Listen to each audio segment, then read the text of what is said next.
How is it that people who care about the well-being of others, human and non-human, nevertheless make choices to support harm to them? The higher our level of relational literacy is collectively, the more equitable and sustainable and compassionate a world we're going to be able to create. I say this often, I'm always just shocked that most of us have to learn complicated geometry that we'll probably never need to use, and we don't get a single formal lesson in how to be healthy relational beings and how to communicate effectively. And when you look at the problems facing the world today, these are not problems caused by the fact that people can't do geometry. Relational literacy is a common denominator in transforming all of these problems. Building relational literacy by 10% can substantially reduce the amount of conflicts in your life and strengthen the existing bonds. So once you do this, then you learn how to be a more effective advocate for any cause, right? And contribute more positively to any group that you're a part of. Melanie Joy is a professor of psychology, a speaker, a relationship coach, and the author of several award-winning books, including Why We Love Dogs, Eat Pigs and Wear Cows, and Getting Relationships Right. Melanie is also the founder of Beyond Carnism and the co-founder of Provec International. Above all, Melanie is an incredible human being with a commitment to social causes across the spectrum. Melanie, I met you at a conference for animal rights roughly a month ago, expecting to learn a lot more about animal rights in your presentation and in your workshop.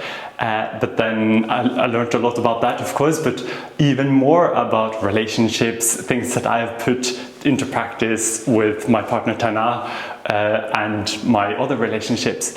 And one of the things that I admire and that makes me the most exciting for this conversation today is how you take a holistic approach to social change across the board.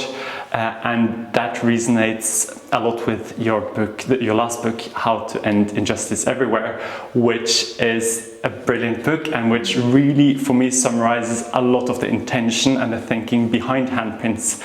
So I'm very excited for this conversation, and I'm curious to hear first a bit about how did you end up here writing about this? What is your background story? Yeah, well, thank you so much. And I'm really excited about this conversation because I think handprints is very much aligned, as you said, with the work that I do, and to be supporting people who are subscribers, to this approach feels really good to me and an honor.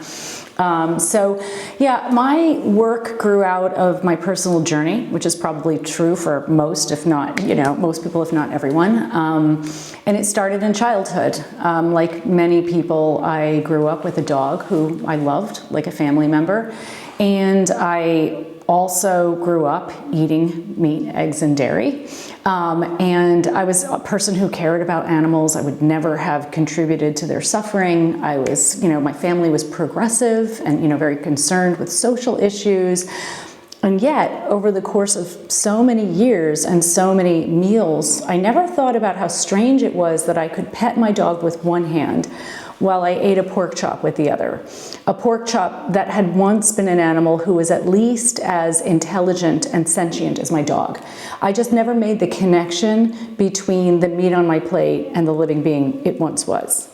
And all of that changed in 1989. I was 23 years old, and I ate a hamburger that was contaminated with Campylobacter, which is do you know salmonella? Yeah. Yeah, it's the red meat version of salmonella. Anyway, I got really sick. I ended up on intravenous antibiotics in the hospital. And after that experience, I couldn't eat meat again. Not because of any conscious ethical decision, but the last thing that you eat, you're just so disgusted by it, you don't want to touch it again. So I became a vegetarian by accident, essentially. And then I had to learn how to cook for myself, how to shop for myself. And this was in the 80s. It was before the internet. And this learning led me to discover information about animal agriculture. And what I learned just shocked and horrified me. I could not believe the extent of harm to farmed animals. I mean, in just one day, more farmed animals are slaughtered globally than the total number of people killed in all wars throughout history. And I couldn't believe the harm to the environment, and to public health, to my health from eating these products, right? And this was the 80s, before they knew what they know today. But what shocked me in some ways, even more than what I was learning, was that nobody I talked to about this information was willing to hear what I had to say. They'd say things like, "Don't tell me that you'll ruin my meal," or they'd call me a radical vegan hippie propagandist. And these were progressive people who were supporters of social justice. These were people who cared about animals. These were rational people. So I became very curious as to how rational, compassionate people could just stop thinking and feeling when it came to the issue of eating animals. And so this was what led me to eventually enroll in a doctoral program in psychology. And I studied the psychology of violence and nonviolence. I was, asking myself, how is it that people who care about the well-being of others, human and non-human, nevertheless make choices to support harm to them without realizing what they're doing? And so I studied the psychology of violence and nonviolence more broadly, and then I narrowed the focus of my doctoral dissertation, the focus of my studies down for my doctoral dissertation, to the psychology of eating animals. And this was what led me to identify what I came to call carnism. Carnism is the invisible belief system that conditions us to eat certain animals. And in my research, I looked at the structure of the system, and I basically deconstructed the system and analyzed and deconstructed the mentality that keeps the system alive. And what I came away with was not only an understanding of the psychology of eating animals and the system that enables that, but a blueprint for the psychology of oppression more broadly, and the mentality that drives oppression more broadly. So carnism is essentially the opposite of veganism. We tend to assume that only vegans and vegetarians follow a belief system. But the only reason we might eat pigs but not dogs, for example, is because we do follow a belief system when it comes to eating animals. When eating animals is not a necessity, which is true for people who have enough economic freedom to make their own food choices, then it's a choice, and choices always stem from beliefs, but we don't recognize the beliefs driving carnism and driving our, meat consumption or the consumption of animals, because carnism is essentially invisible. It hadn't been named. Carnism is a dominant system. This means that it is so widespread that its beliefs, its teachings are woven through the very structure of society to shape norms, laws, beliefs, behaviors, and so on. So when we study nutrition, for example, we actually study carnistic nutrition. Carnistic bias is built into the very institutions in society. And carnism is also an oppressive system. It's a violent system. So meat cannot be procured without killing, and egg and dairy production cause extensive harm to animals. And most people would never willingly support intensive, extensive, and completely unnecessary harm to animals. And yet, most people do support it every single day through eating animals. And so systems like carnism need to use a set of psychological defense mechanisms. These are ways of thinking, right, that distort our perceptions and disconnect us from our natural empathy, so that we act against our core moral values, our own interests, and the interests of others without even realizing what we're doing. In other words, carnism teaches us how not to think and feel when it comes to eating animals. And when we're born into a dominant system such as carnism, we inevitably absorb the system's logic as our own. We learn to look at the world through the lens of carnism. Carnism, like other oppressive systems, is organized around defenses. In other words, carnism conditions us to feel defensive against anyone or anything that will get us out of the carnistic box. And so it can be very difficult to raise the issue of eating animals with people, even people who are, progressive and really care about animals, because they've inherited this defensiveness and can automatically feel attacked as soon as the conversation starts to arise. What would be traits in me as someone who would like to step out of this box, whether it be carnism or sexism or inherent racism? What would be the traits that I would need to nurture in order to step out of this box and to start this journey of exploring and really breaking out of these systems of oppression, as you call it in your books? Yeah, it's a great question, and I think the first step is to really understand the nature of these systems, the psychological nature of these systems. There's been great research, great activism done, raising awareness of various forms of privilege and how privilege operates in society, and various ways that economic advantage and disadvantage get manifested, and so on. My focus has been on the psychology that enables these systems, right? Because the psychology is often overlooked, and that is something that all of us can work with within ourselves. So recognizing the mentality that we have inherited from these oppressive systems can be, in and of itself, an important step toward liberating ourselves from it. So just for example, knowing that when we're talking about any oppressive system like racism or patriarchy or carnism or speciesism or classism, knowing that within this system, those of us who occupy positions of privilege have very likely inherited a tendency to feel defensive against anyone or anything that challenges our feeling of entitlement to communicate or act or even think in some ways. It causes us to feel defensive against anyone or anything that challenges the privilege that we have. So simply knowing that the defensiveness exists can be really helpful.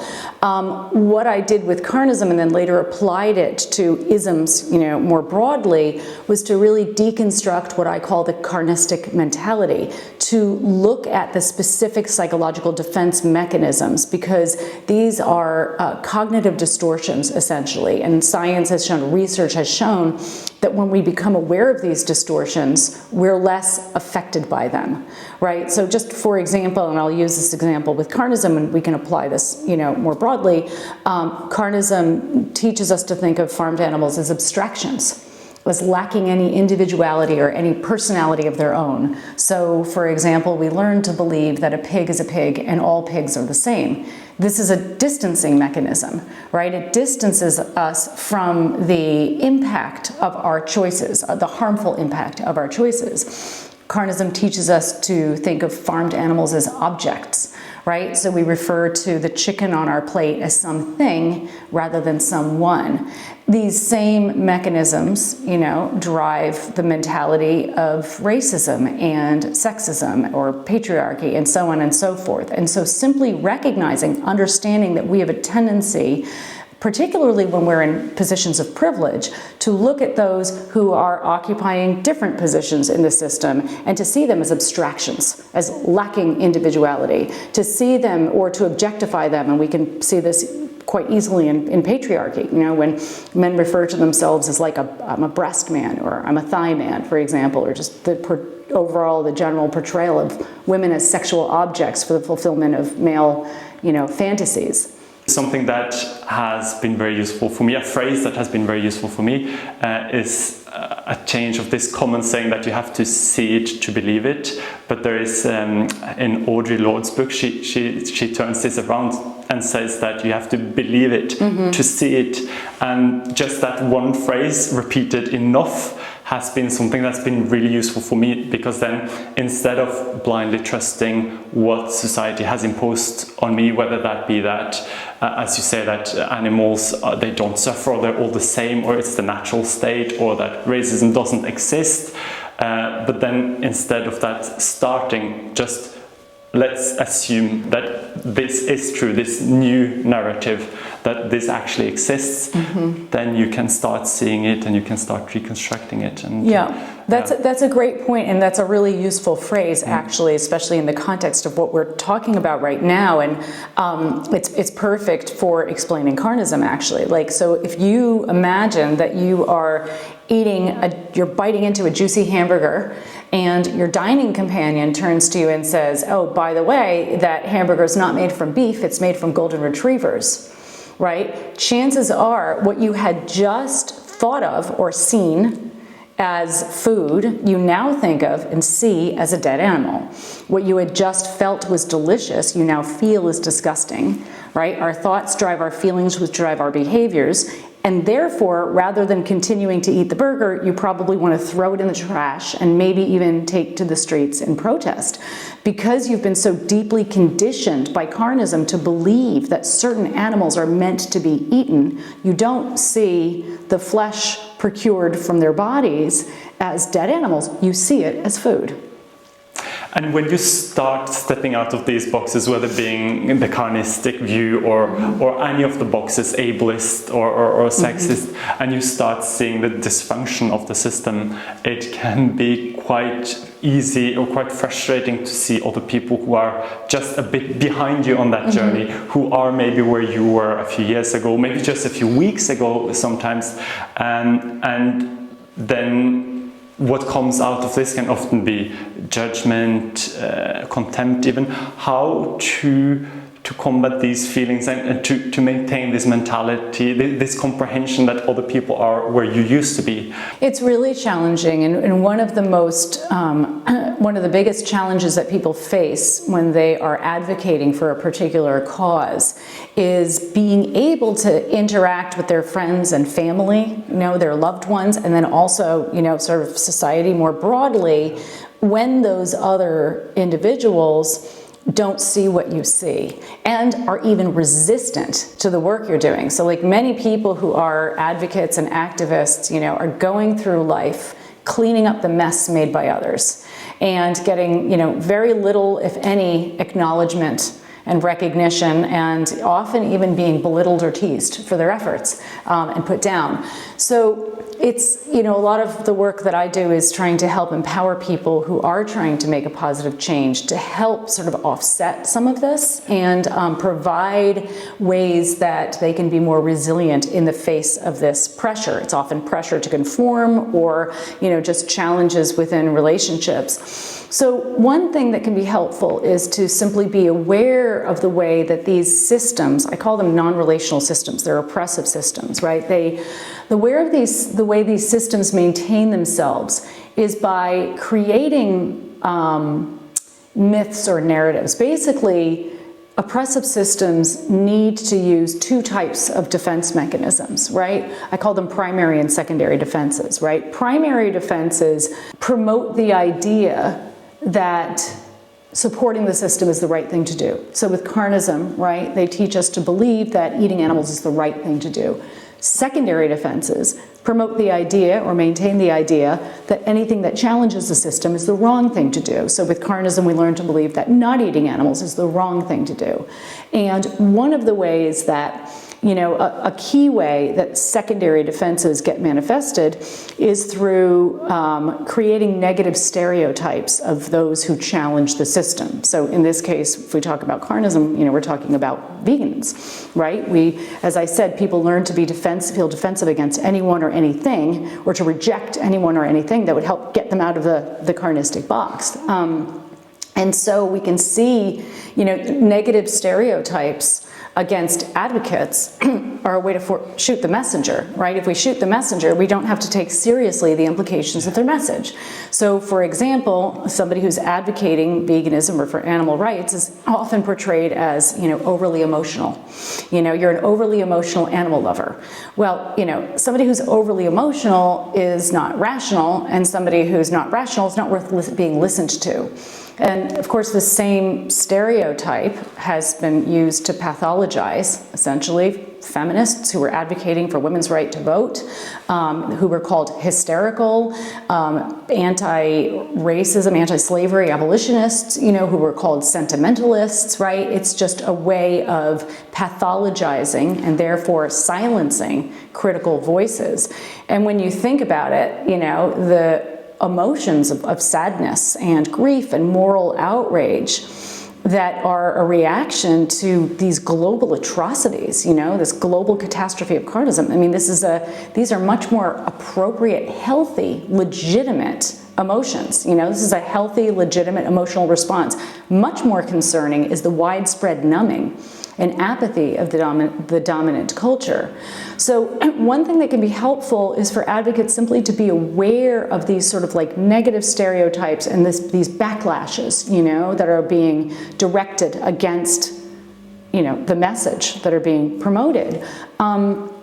It can also be really helpful to build what I call relational literacy. Relational literacy is the understanding of and ability to practice healthy ways of relating. Building your relational literacy, like when you're an advocate, I think is absolutely critical. I think building relational literacy is critical for everyone. But it is hard it is really hard to be awake to the various atrocities that are happening in our world. It takes a huge psychological and emotional toll on us, and many of us aren't even aware of it. It's hard to be awake to this. It's hard to move through the world that is like daily offends your deepest sensibilities, and to know that the people that you're closest to are not paying attention and maybe don't even really care about it, certainly act like they don't care. So you really need to be able to build your resilience. It means your ability to withstand and bounce back from stress. Build healthy relationships. Research has shown that healthy relationships help us to be more resilient and in every aspect of life, basically. And particularly, create a healthy relationship with yourself. And of course, build effective communication skills, which are the foundation in many ways of relational literacy. Communication is the primary way we relate. So if you're, and we can talk more about this, but if you're an advocate and you're already struggling to be able to communicate and relate across this gap with the people in your life who don't get it, who don't see what you see and get what you get, and you haven't worked on your communication skills, it can be especially challenging. Like, many people get into arguments and fight and get deeply frustrated when they have a disagreement about whether to stay home or go out on a Friday night. And then when we bring in big social issues that are matters of life and death, it can be explosive.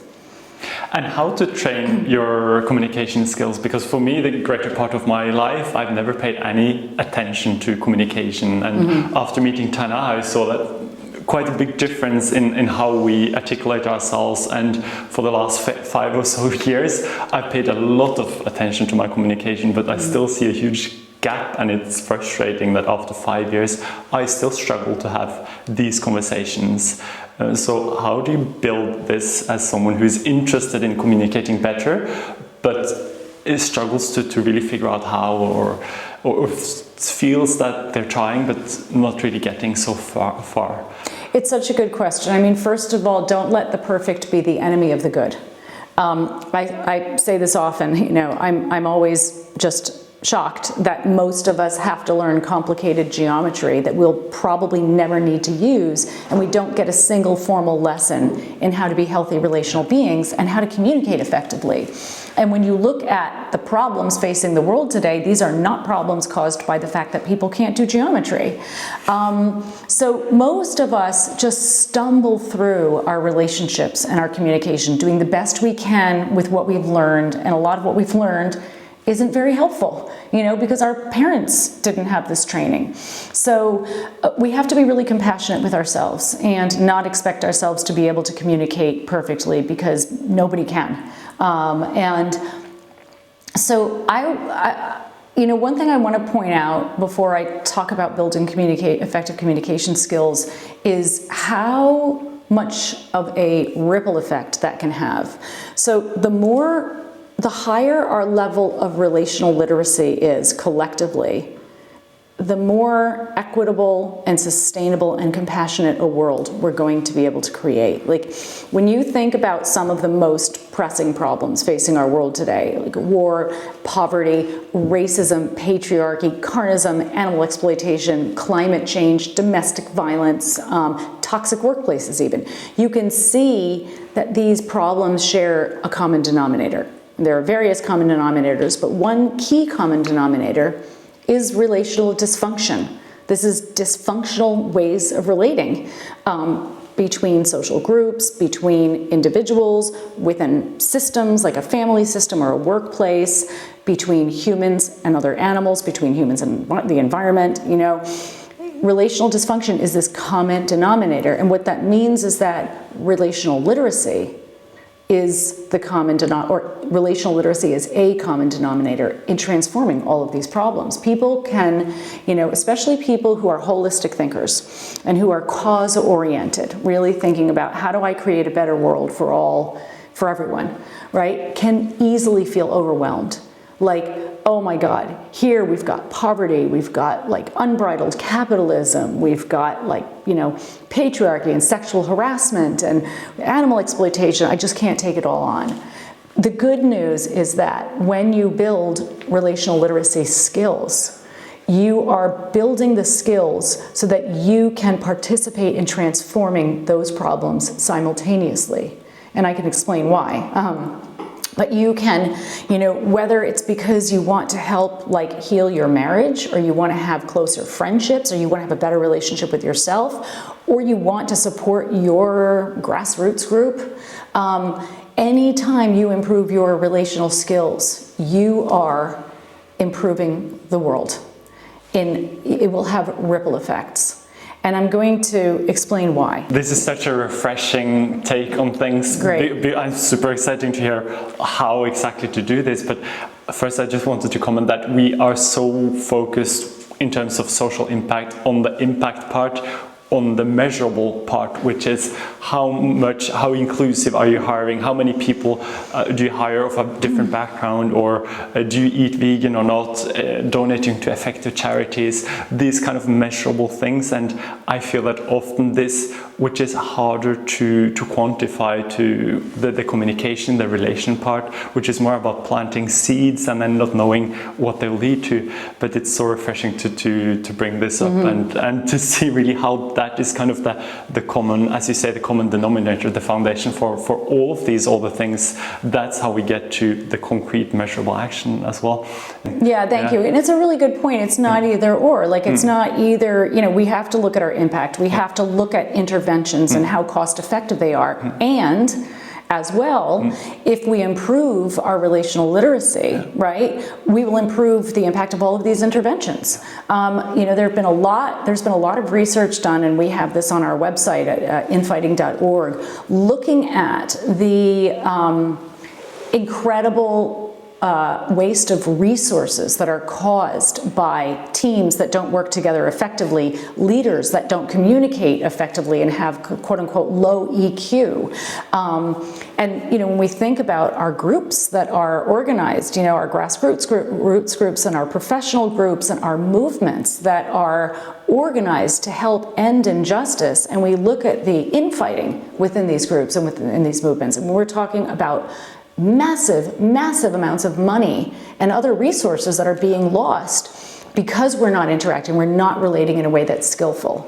You know, when we're advocating, if we know how to communicate in a way that's skillful, we're much more likely to have our message heard the way that we intend it to be.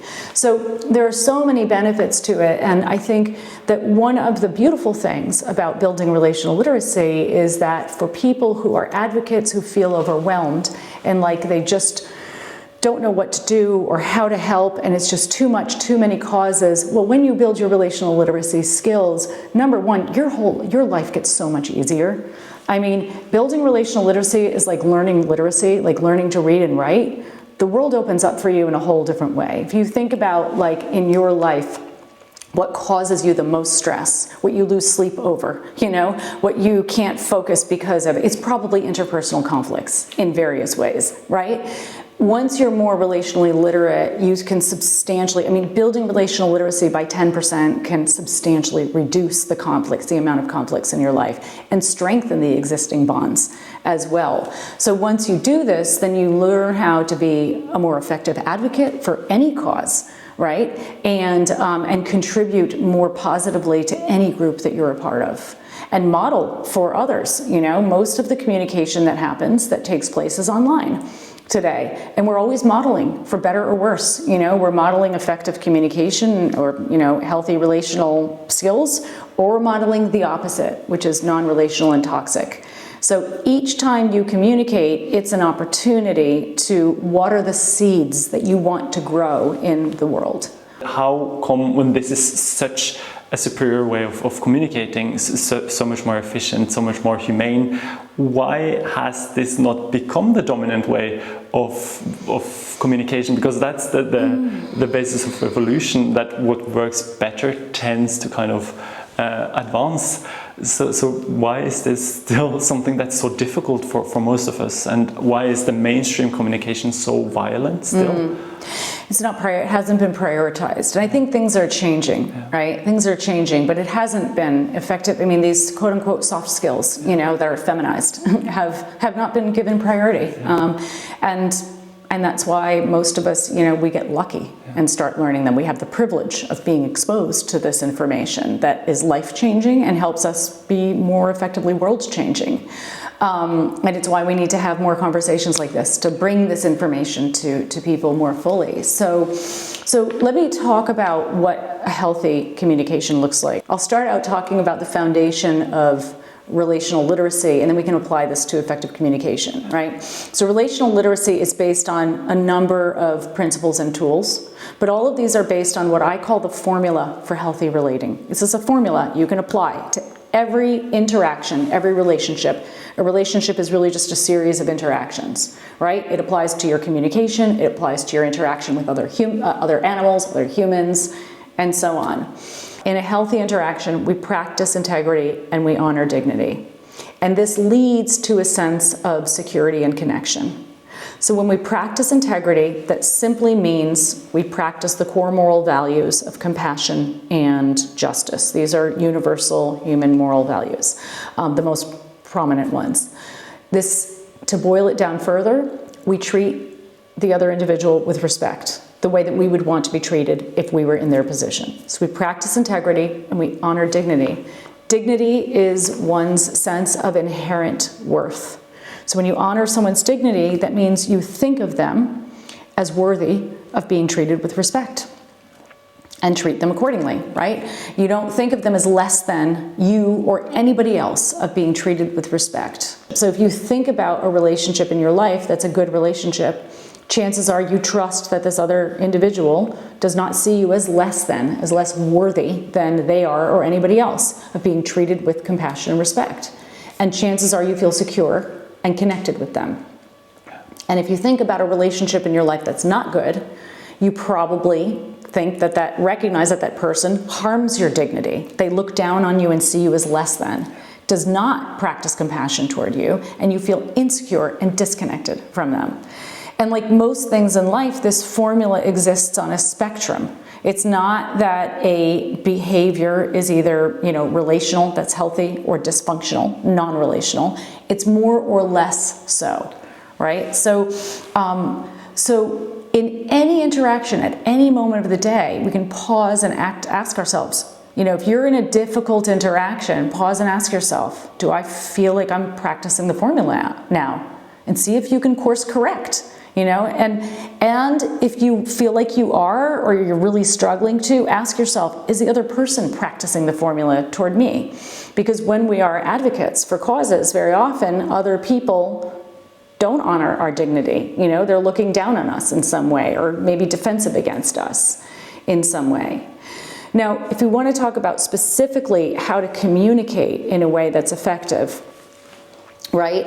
Effective communication is, like in all communication has two parts. The content, which is what we're communicating about, and the process, which is how we're communicating.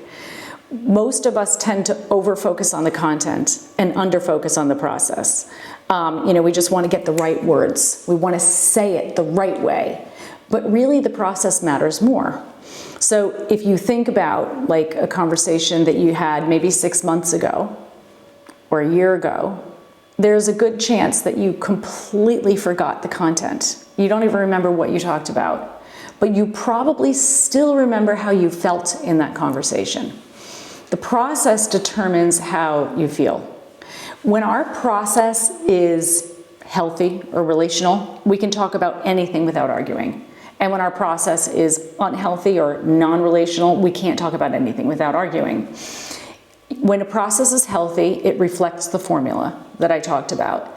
And in a healthy process, our goal is not to win, which means to make the other person lose. This is why the debate model is actually not recommended in most situations. Our goal is not to be right, which means to make the other person wrong. Our goal is mutual understanding. The only reason we use communication is because we're not mind readers. It's mutual understanding. We can want somebody to open, the goal of advocacy is really, opening hearts and minds, not necessarily changing hearts and minds. But the first piece of our goal needs to be mutual understanding. And then we can share information that encourages people, increases the chances that people will hear our message as we intend it to be. So if you're struggling in a conversation and you notice there's tension there, you pause, ask yourself, does it seem like the formula is being practiced from my end, from their end? And pause, ask yourself, do I have an agenda here to be right and make them wrong? Am I listening? Am I really open to what they're saying? I have a list with the things that I aim to do every single day in order to feel as good as possible, but also to have the most positive impact on the world as possible, which includes going for a walk in nature, exercising, all of these things that are good for me. But then I also want to ask you, if I want to practice my way of communicating, how would I put that? And I want to put that on my list, not so much as to in order to do it every day, but more for the purpose of actually practicing, making sure this is something I prioritize, this is a process that evolves. How would I put that in my list as the simplest way of reminding myself of doing this the right way? So there are some really good books, actually, that can be helpful. My book, Getting Relationships Right, has a chapter on practice on effective communication, but that's on building relational literacy more broadly. There's a fantastic book called Messages, the Communication Skills book, and it has lots of exercises in it. And it also has a companion workbook, and I really, really recommend this. And finding a partner or a group of people in your circle who actually also want to build these skills and working on them with them, so going through a section, and say, okay, here, let's learn this information together. I can practice this in the workbook, and then let's come together and have an open conversation about whatever topic we feel like we want to talk about, with the intention of putting into practice this particular skill that we've all been working on. And it could be a really nice way of sort of bringing people together and also being able to practice, because you really do need to practice communication in relationship. It is relational. I really like language learning, and I was trying to think what language to learn next after German. But then after your workshop a few weeks ago, my conclusion from that workshop was that the language I want to learn next is actually the language of more efficient communication across the board, across all languages. And I think it will be maybe even more challenging than learning a new language, but way more important and so applicable everywhere. And on a societal level, because as you said, the people who encounter better ways of communicating, it's often a privilege to be able to have encounters that introduce us to this way of communicating. How can we take this from the casual, lucky encounters so that individuals benefit from new and better ways of communicating, to actually on a societal level? To really reshape the way we communicate? Yeah, it's a really good question, and I think, you know, I have long fantasized about creating more services that can bring, like, this is not rocket science, to bring these tools to people for free. We have created a website called infighting.org, and it's for anybody who's advocating for any cause, and it has a lot of information about effective communication and links to other resources, free resources as well, about effective communication and many other things too, like building self-awareness and building mindfulness and all of these various components that are necessary, you know, to build resilience in life and help create, you know, healthier connections. But we need more resources like that. And you know, one thing I really feel strongly about doing is encouraging people who are working in social change to think about ways to build in resources and free resources, easily accessible resources to help people build relational literacy and communication skills. Because without relational literacy and communication skills, the rest of our efforts are going to not matter all that much. You know, we very often, those of us who are advocates, create the opposite outcomes of what we want because of the way that we're communicating or framing campaigns or whatever. I mean, I don't want to say that everything is, you know, not being done well. Activists around the world are doing an incredible job of raising awareness, and I believe that we could be a lot more effective if we had built these skills. And I would love to see more like funding for this and more efforts put into this piece, this like building relational literacy, which is, I think, foundational to social change, and just creating a better world and giving people the opportunity to have more fulfilling lives in the process. This also makes me think of your example with the geometry, how we spend hours and hours learning this in school, and why don't we push more of this relational skills into the school system as well, that every single person has to go through, which is the only point in a human life that we have everyone gathered going through the same system.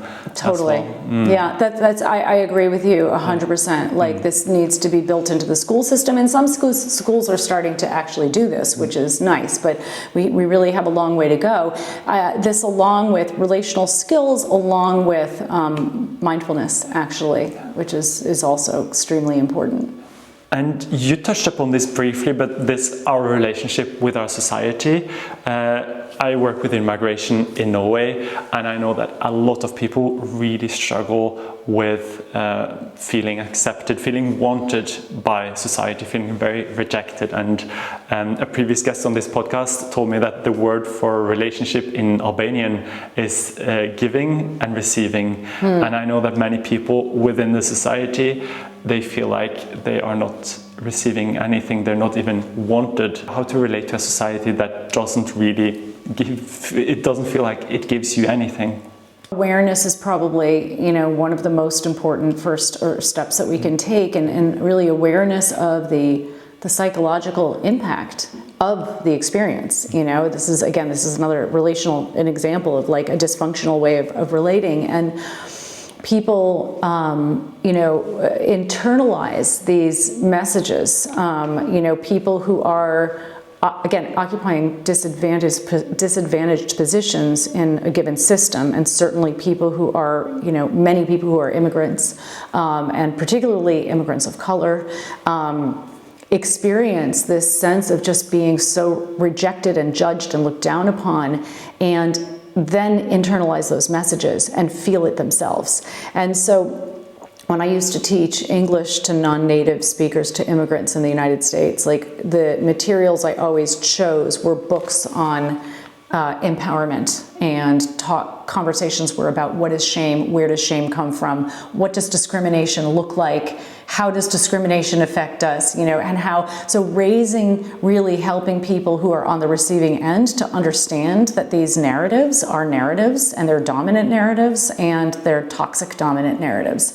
And that, you know, shame is, because I think that's one of the things you're talking about, and there's obviously like the practical reality of a person in that situation where they're being marginalized and discriminated against. I mean, that's a whole other issue that's deeply problematic, you know, not having access to the need, you know, to get your basic needs met and so on and so forth. But I'm here speaking to the psychological impact of this experience. And I think it's worth maybe talking briefly about shame and the debilitating nature of shame. And I want to just define shame and differentiate it from guilt, because people often believe that these are synonymous, but they're not the same emotion. Guilt is how we feel about a behavior. We feel guilty when we think I did something bad. Shame is how we feel about ourselves. When we feel shame when we think I am bad. We feel shame when we feel that we are less than others. We're inferior, we are less worthy than others of being treated with compassion and respect, of having our interests honored. You know, shame is how we feel when our dignity is harmed. And what you're describing is harms to dignity. And shame is extremely debilitating. People can very easily internalize shame. And when we feel shame, you know, we often don't feel like we have the agency. So when there's a power differential in a culture, you know, in an oppressive system, for example, like racism or patriarchy, you know, we have people who are, you know, occupying positions of disadvantage tend to feel shame. Like, I should be different. I should be more like the dominant culture. I shouldn't be who and how I am. And when we feel shame, we're less likely to actually advocate for ourselves. We're less likely, because we don't feel worthy of advocating for ourselves. We blame ourselves for the lousy circumstances that we find ourselves in. And it can be a very debilitating emotion. And shame, however, and its counterpart, which is contempt. Contempt is the flip side of shame. We feel shame when we feel less worthy than others of being treated with compassion and respect. We feel contempt when we feel more worthy than others or superior to others. Contempt is basically the combination of judgment and anger. And contempt, research has shown that contempt is the one emotion most likely to destroy a relationship, any relationship.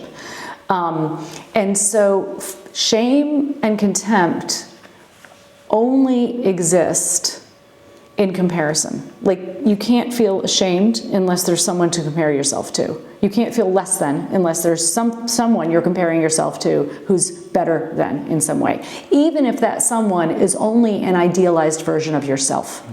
And a lot of us are pretty good at shaming ourselves. Shame and contempt only exist when we believe a story. And that story is that some individuals are more worthy of being treated with compassion and respect than others. If we don't believe in this story, these emotions cannot exist. They go away. And so part of what I think is really important to do is to raise awareness of this way of thinking. And how do we stop believing in this story? That's a great question. So recognizing how irrational the story is, you know, if you look at all oppressive systems, and in fact, if you look at all non-relational behaviors that violate the formula, basically that are against the formula, they exist because we have bought into a myth. We believe in a myth. And this is the story. This is sort of the central story, problematic story. I call this the myth of a hierarchy of moral worth. That some individuals or some groups are more worthy of being treated with compassion and respect than others. And this myth exists only because of a profound misunderstanding of human development and human psychology. Like, each and every one of us is nothing more and nothing less than the biology and hardwiring we were born with and every single experience we've had throughout our lives. We can't be. Like, expecting somebody to be different from who and how they are is like expecting a tree that's been rained on not to be wet. It makes no sense. When we really get this, we can't have contempt or feel shame. Like, we recognize that we are all the products of what we're the products of. And this doesn't mean we don't hold people accountable for problematic behaviors. It just means we don't harm their dignity in the process.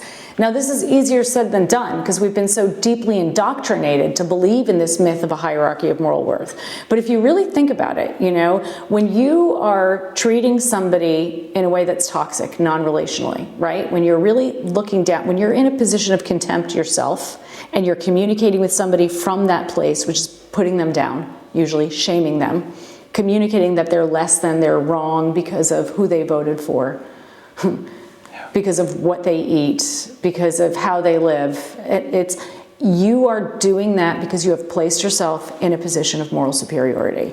And that's not rational. It's like, it's very easy to think that those of us who are more compassionate, for example, are somehow better than others, or we're somehow morally superior to others. But like, honestly, if I were born into Hitler's body and brain and life circumstances, I wouldn't be Melanie Joy writing books on compassion. I would have been doing something very different, you know? And all of us have to acknowledge this and recognize this. And it can be really helpful to recognize that, like, having access to your compassion is a privilege. I call this compassion privilege. You know, we often feel like those of us who are advocates, we want to create a better world. You know, one of the things that makes it hard for us to connect with people who aren't feeling the way that we're feeling and doing the good things that we're doing in the world is we look down on them. And we're like, oh, you're just selfish, you're apathetic, you're lazy, you don't care. And it's true that people may not care. It's true that people may be more self-focused and, you know, self-interested than we are. I mean, a lot of people are. But what gives us the right to look down on them and think of ourselves as better than just because we feel more compassion and we're doing work in the world to bring compassion in the world? Like, I feel compassion and practice compassion because I have the privilege of having access to my compassion. If I had, you know, think about how you feel after one bad day, how hard it is for you to access your compassion, how much more likely it is for you to snap at your partner, even when they don't do anything that's too wrong. It's a terrible feeling to be so contracted and so closed up. Like, what a gift it is to not have to feel that way. And yet, when we don't recognize our compassion as the gift and the privilege it is, it's like looking down at people who don't have enough to eat. You know, when we look down at people who don't have access to their compassion. One thing that we really try to spread with handprints is this impact thinking, or this impact mindset, which is a way of trying to getting accustomed to always evaluating the impact of our actions. A bit when we go to the store, we automatically think, okay, but what does it cost? This is for many of us, it's a very automatic way of thinking.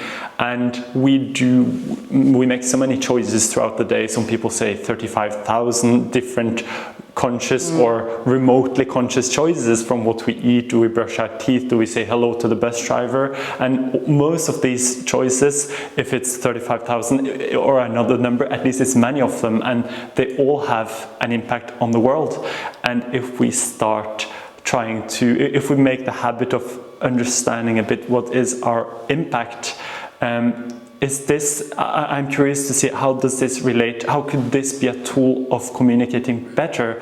Because then if we feel that we feel an urge, or we feel it's natural to communicate in a certain way, but then the impact mindset takes over and we are able to analyze, okay, but what would the effect of this be, both to the feelings of the other person, but also to the cause or the message that I'm trying to convey.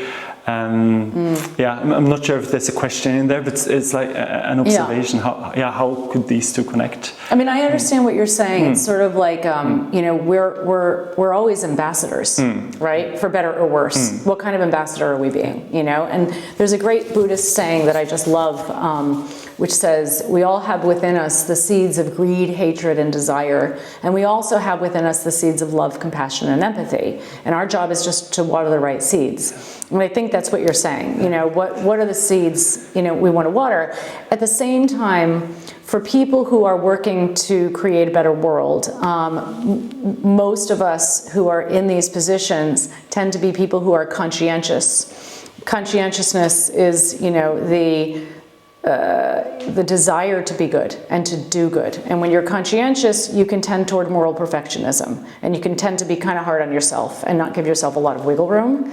And I see this a lot with advocates, you know, and I have been there myself where it was like, oh my God, every choice mattered so much. And this can be tricky because it can cause you to burn out, right? And so part of relating to yourself in a way that's healthful and skillful is the same as, you know, relating to another person. It's like healthy relationships have wiggle room. Healthy relationships have wiggle room for people to screw up, to not be nice all the time, to make mistakes, to sometimes be selfish, to say things they wish they hadn't said. You know, a healthy relationship with yourself means you get to recognize that, you know, you're not always going to make the perfect choices, and that's okay. You can't make the perfect choices all the time because we've inherited a very imperfect world. Like, we've been born into an absolute mess of a world. And so we have to make choices in this world that are different than the choices we would make in a perfect world. So, for example, maybe you have to feed your rescued cats meat because they can't eat vegan cat food without getting sick. Well, in a perfect world, like, you probably wouldn't be rescuing cats, having to rescue cats in the first place, and you certainly wouldn't have to choose between supporting the slaughter of one animal to save the life of another, right? We just have to be really careful not to let the perfect be the enemy of the good, and give ourselves permission to really live our lives in a way that feels sustainable and balanced, which means sometimes making choices that are not totally in alignment with our values. Often making choices that are not totally in alignment with our values. And one of the most important things that we can do as advocates to create sustainable, fulfilling lives is to take care of our needs. You know, our basic, like, most importantly, our need to be regulated, for our nervous system to be in balance. And that means sometimes you don't go to the demo because you really feel like you need to get a massage, or you don't shop in every secondhand shop for those shoes that you don't want to buy that were made by child slaves in China, but you're really just tired, so you give yourself permission to do things that are not totally in alignment with your values once in a while. This reminds me of one thing I've heard you say that I really like, which is be as vegan as you can. What do you mean by that? I always recommend that people, you know, just be as vegan as possible. You know, nobody knows what's possible for you more than you do. And when I say possible, what's possible, what's sustainable for you? You know, very often vegans understandably, yet mistakenly assume that either you're vegan and you're part of the solution, or you're not vegan and you're part of the problem. And this prevents like 99% of the population from supporting a cause that needs all the help it can get.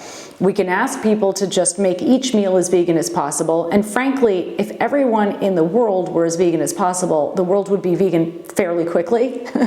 And we can invite people to be vegan allies, you know, supporters of, you know, supporters to help end carnism, even if they're not fully vegan themselves. Some of the people who have done the most for this cause are actually not vegans.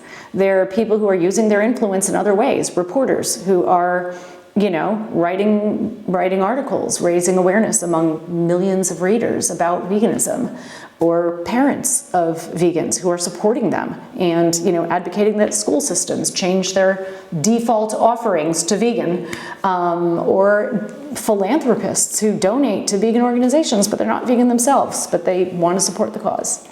One thing that I've experienced in my own life, I've been vegetarian for a very long time, and then a vegan for a few years, and this has been, I think, being a vegetarian since childhood has been the only way that I've been profoundly different from the people around me. So this has been, inevitably, it has put me in lots more discussions about animal welfare, food systems, etc., just because people are curious when I eat differently, etc. So it means this is something that I've had a lot of exposure to, as well as a particular interest in learning more about, which means that in one way, I really see all the atrocities that is happening, and it can at times be very, very heavy, very painful to see people around me not sharing those views, or maybe sharing the views but not the actions, whereas other times it feels to me almost normal for other people to eat meat. So it's this very ambivalent relationship that I feel like I'm going from in between two extremes. Why is this? I'm thinking it has to do with this extreme normalization from society that makes it, if everyone else does it, then it must be natural, it must be acceptable. It really is a strong force of me doubting the other narrative that I feel very strongly at times, but then everyone else comes, and you talk a bit about the three ends of maintaining oppressive systems. Could you take us through them quickly? Yeah, sure. I was when I was writing about doing my research on carnism and looking at carnistic defenses, and then, as you say, I applied this more broadly later on. I looked at the defense of justification, right? And the way that we learn to justify eating animals is by learning to believe that the myths of eating animals are the facts of eating animals. And there's a wide mythology, huge mythology surrounding eating animals, but all of these myths fall under what I call the three ends of justification, that eating animals is normal, natural, and necessary. And these same myths, of course, have been used to justify violent practices throughout human history, from male dominance to heterosexual supremacy, right? And these myths are, of course, institutionalized. And so I think in your experience, you have, on one hand, because you've been born into dominant carnistic culture, animal eating culture, eating animals is so widespread, it's so normalized that even when you step out of this system, and as they say, we don't see different, when we step out of systems, we don't see different things, we see the same things differently, right? You have a profound shift of perspective. Even when you step out of this system to see the world through a new set of eyes, it doesn't mean that you lose your ability to see through the eyes that you had seen with before. Even though you've been vegetarian for much of your life, you're still, to some degree, looking at the world through the lens of the dominant culture, because that's the dominant lens. So when you're looking at advertisements with people eating pizza and, laughing, and families pulling the stringy cheese up, and, how can you not be affected by that? How can you not see through the dominant carnistic lens in some ways? So then, of course, this creates this sort of ambivalence, and it also enables you to be bilingual, which is great. So, and this is true for members of, all non-dominant groups, whether you're non-dominant because you're a member of the, you're a vegan, or because you are a person of color, or because you're a woman, or because you're trans, whatever. When you're not a member of the dominant group in some way, you do have a different perspective, and you are able to understand and relate to both, well, not always, but you are able to speak the language of the dominant group because you have to in order to function in the dominant society. And therefore, it becomes like your burden, unfortunately, to have to bridge the communication gap between yourself and the dominant group. I had a conversation with a few friends a few weeks ago about veganism, and they are very progressive, they're very open, they are trying as well to reduce their consumption of meat products. But at the same time, within the conversation, I felt that there were so many things that they didn't see yet that I saw very clearly. And this made me also think about my own conversations within other topics, that I haven't been living the same way as the person who I'm discussing with has been living this, and all of the errors I might make, or the things that I would say that would be insensitive, or that would be incorrect, or that would be me reproducing oppressive myths, which is it was quite a scary thought for me, because it impacted, it maybe shouldn't, but it impacted a bit how I was seeing my friends in this conversation about veganism, and then consequently I would think that would be me in a different conversation, which brings me to think about the importance of interpreting in good faith. How can we do that better as a society, so that people don't have to have full awareness of everything? Yeah, I mean, and this is a great example of where, building relational literacy can be so helpful, because part of relational literacy is really being able to understand and appreciate that we're all fallible human beings, and that nobody is, we're all fallible, and that we're all doing the best that we can. And you do then start to really approach situations with goodwill. And that includes approaching yourself with goodwill as well, knowing that we are really, truly all doing the best we can at any given moment. And when you create space to have compassion for yourself, for not living up to your values all the time. I never use the word hypocrite. I actually am very opposed to using that word, because it's a subjective word, and it's a judgmental word, a contemptuous word often. And we all live with contradictions. We are all living with contradictions, many profound contradictions, because we have to. We've been born in, as I said, we've been born into this mess of the world, and we're all conditioned by these systems, and we're going to make mistakes. As a white person, you can't get rid of all of your racism. You can try and try and try, but it's we've been so deeply conditioned, and we just have to live with the fact that we will do our best. We care, hopefully, you care deeply about an issue, and there are times where you're not going to be seeing the things that somebody who's not white will be seeing, and just be open to always learning, but compassionate with yourself around the fact that you are not going to be living perfectly in alignment with the values you have. We live with lots of contradictions, and once you can make your peace, and maybe racism isn't the best example to use. Let me use another example. Yeah. But I mean, that is an accurate example, and it's also probably not the best one to use. So as, as a man, you'll never really know as a cisgender man, you're never going to know what it feels like to be having lived in a woman's body.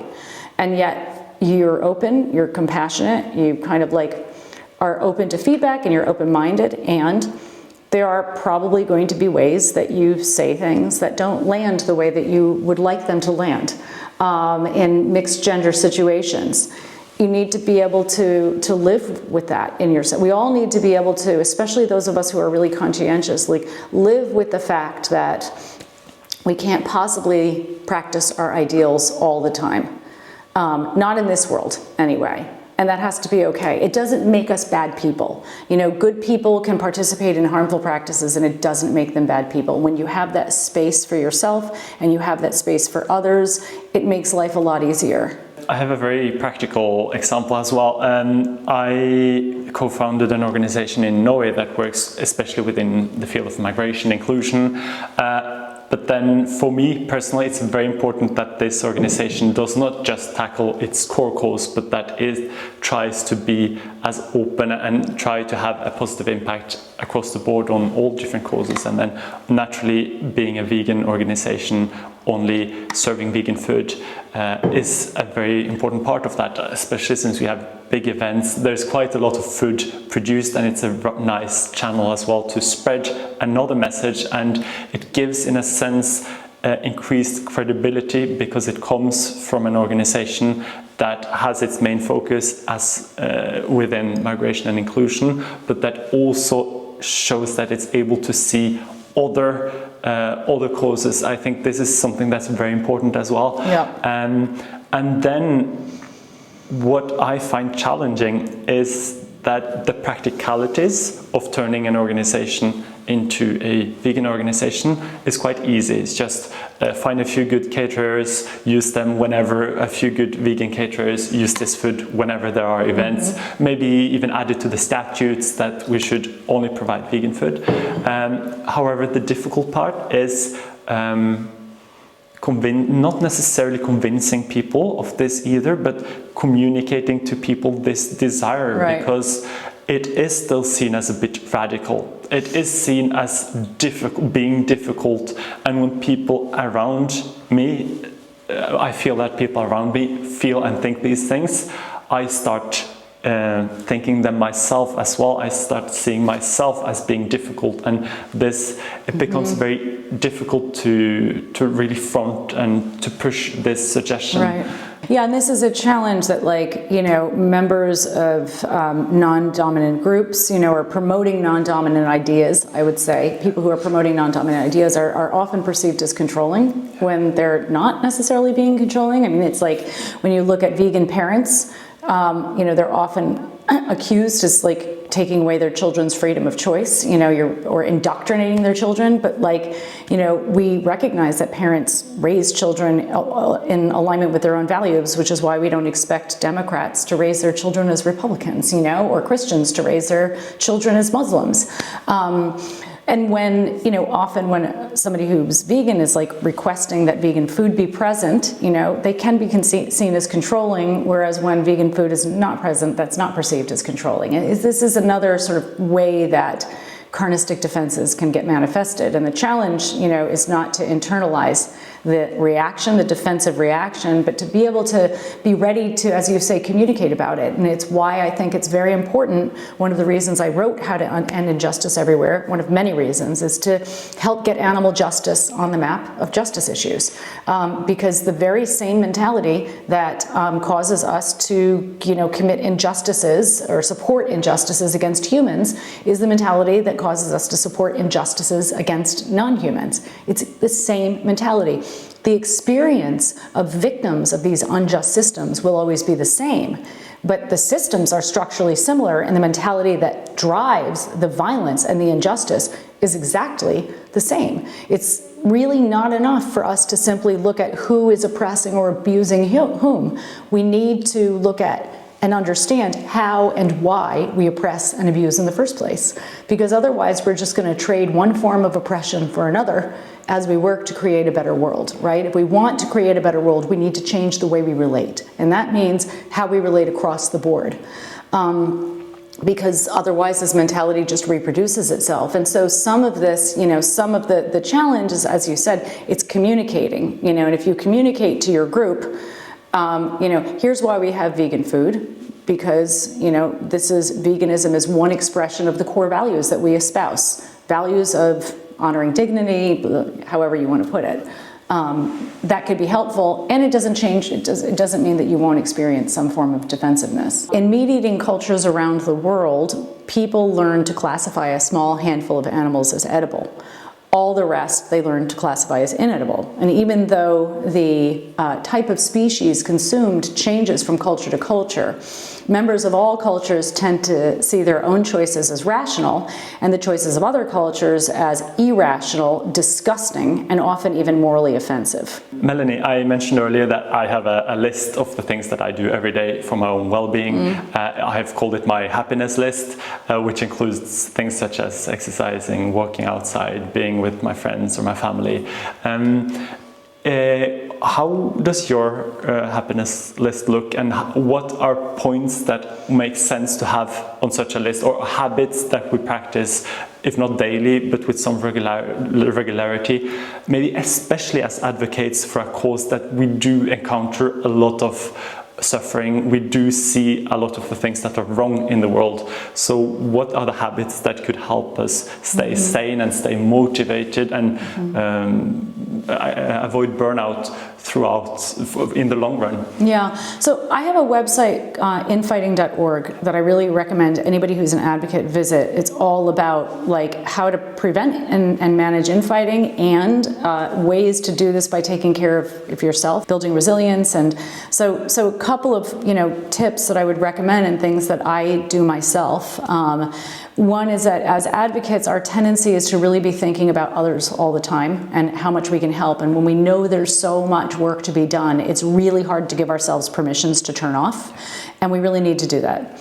So the number one thing is to commit to your own regulation. Dysregulation is the experience of having, you're dysregulated when your nervous system is out of balance. It's like being in a state of fight or flight or freeze. And it can be mild, tiny, so you barely notice it, and extreme, where you feel flooded.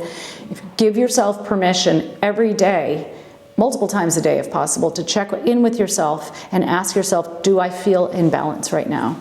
And then say, what do I need to feel in balance? And give yourself permission to do that if you can, to the best of your ability. What most advocates don't realize is that the best investment they can make in the cause they care about is the investment in creating a healthy life for themselves. That gives you resilience, it helps you have longevity and avoid burnout, and it helps you to water the right seeds in your groups and in your movements, and to create positive outcomes there. On infighting.org, I have something, I call it identifying your dysregulation signature. So really understanding what dysregulates you, how that shows up in your body, and so on, and a lot of tips and links for ways to bring yourself back into balance and self-regulate. So that's one thing. Committing to practicing, I believe, for anybody who can do this, it's not necessarily possible for some people. It's just too challenging at this point in their lives, but a mindfulness practice, and particularly what's called non-dual mindfulness or non-dual awareness. It's a specific form of mindful awareness building that essentially helps, I don't know how else to put this, but I'll say what the teachers of this system say, creates a new operating system for your mind. It literally helps you to create a clearer, healthier, fundamentally different mind than the mind that we've all inherited from the world that we've been born into. And I would recommend Waking Up. It's an app by Sam Harris. For people who are interested in that, I use that quite regularly. And Henry Shukman is also a teacher and writer about this. And I have a pretty substantial non-dual awareness practice that keeps me going. Because it can be hard. It can be really hard. And just acknowledge that it's hard, to be awake in this world. Life is not easy. When you're privileged enough to be able to spend a lot of time doing advocacy and activism, not everybody has to be privileged to do it, but many, many people are. It can be really hard to give yourself permission to feel bad about the things that are not going well in your life, because you can be thinking to yourself, well, I have no right to feel bad. I mean, look at me, I've got, food, clothing, shelter, for all intents and purposes, a great life, but it doesn't change the fact that things in your life that are hurting you. And simply a shift in perspective where you give yourself permission to suffer and compassion for yourself for the ways you are suffering can also go a long way. So in my life, I just try to practice, mental health hygiene, physical health hygiene, certainly mindfulness. And Melanie, if you had 60 seconds to give a message, and the message would be seen by absolutely everyone in the whole world, how would you spend these 60 seconds? No pressure. No pressure. Not that you have to do it now, but just how would you spend them? Yeah, well, I would do some research before I actually answer that question. Yeah. I don't know the answer to that, but I would probably fall back on my favorite Buddhist quote that I said earlier about watering the seeds of compassion. We all have the seeds within us of greed, hatred, and desire, and we all have within us the seeds of love, compassion, and empathy. And our job is just to water the right seeds, and building relational literacy positions you to be able to water the seeds that you want to water, and that's one of the reasons that it's so important. And healthy relational behaviors are contagious, and this is also the beauty of building relational literacy. The more you practice healthy relational behaviors, the more you spread those and increase the chances that others will practice them as well. And the opposite is also true. There's been a lot of research showing that toxic behaviors, non-relational behaviors, are contagious. So water the right seeds. And we have a closing tradition on the podcast that the guest leaves a challenge for the next guest and those listening, a challenge meant to either improve the positive impact you have on yourself or the world around you. So what challenge would you leave? I would have the challenge of being as vegan as possible, actually. Perfect. Melanie, thank you so much. It has been a true joy to speak with you. You are so knowledgeable, so reflected, and I'm taking away so much from this conversation. So thank you so much for all your work and for all the inspiration that you're spreading. Yeah, thank you. Well, same to you. I mean, handprints is like, what you're doing with this is so important and so great and so needed. And I wish there were more podcasts, more organizations that had such a holistic, just more podcasts and more organizations in the world that had such a holistic focus, you know, and a real commitment to going deep and broad at the same time. That's very rare, and I appreciate it a lot. And it's been a real pleasure talking. So thank you.